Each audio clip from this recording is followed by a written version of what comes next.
tiempo estoy en otra tarea de edición que no me ha permitido concentrarme como debería haberlo hecho, pero leí los cuentos y leí algunos ensayos, ¿no? Me inquieta mucho el ensayo de ¿cómo se llama nuestro neurólogo? Emilio Alcure. No sé si Emilio está aquí. Emilio no pudo venir lamentablemente. Esa idea en el fondo de para qué escribir y qué tanto sentido tiene escribir y qué tanta banalidad conlleva escribir, ¿no? Porque escribir es una interrogación permanente del ensayo de Emilio. Hay una interrogación muy profunda y muy matizada, ¿no? Porque pregunta el sentido de por qué lo voy a decir, cómo lo voy a decir, para quién lo voy a decir, que podríamos llevarlo a pensar que él de alguna manera casi que está considerando, diría yo, un poco investido de cierta obra socrática, ¿no? Que hay una cierta inconveniencia en escribir. Es decir, que reconociendo la imperfección de la forma como pensamos, de la imperfección de la forma como escribimos, muy crítico y muy a la manera griega, diría uno, es un hombre profundamente humilde, a pesar de la sabiduría que tú destacas, para reconocer que más allá de preguntarse, hacerse unas preguntas muy válidas por el oficio, no tendría más que decir, y de hecho es una página, es un ensayo, ¿no? En los cuentos yo coincido con Fernando, el cuento de Orlando, por supuesto.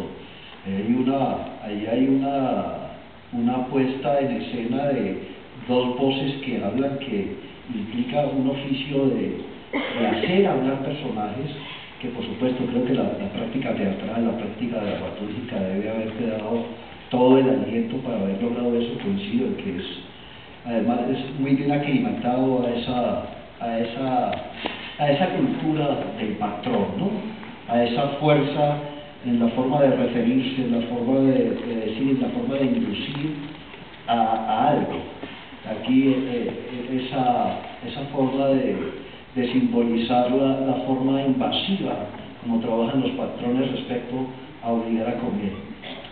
Hay otro cuento que a mí me gustó mucho por lo fresco, y bueno, yo digo que lo primero, y en los talleres lo practicamos, lo primero de un cuento es si a uno le gusta o no le gusta. Muchas veces uno no sabe por qué explicar por qué le gusta, es más fácil explicar por qué no le gusta, ¿no? A veces hay elementos afectivos en la apreciación del cuento, cosas que te tocan, cosas que te llegan, que te evocan, que no son muy explicables, que a veces podrían pasar incluso por inefables, que es el cuento de Hernando, el de la primera comunión. Entre otras cosas porque yo tuve un poco la tragedia de la primera comunión, ¿no? Después de haber sido escuchado en confesión la primera vez. El cuento de Hernando, ¿te lo leí? Sí.